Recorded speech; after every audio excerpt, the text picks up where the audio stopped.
back cover is equipped with a pressure relief valve to provide additional safety for the pump and operator.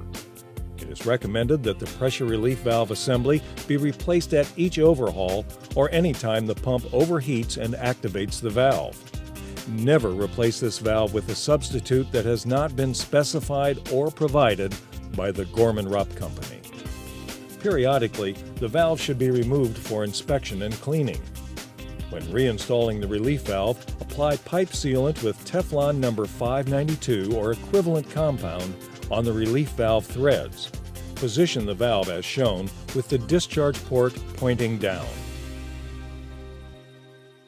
For more information on pump hydraulics, equipment, or application engineering, watch Gorman-Rupp's YouTube channel and visit us at grpumps.com.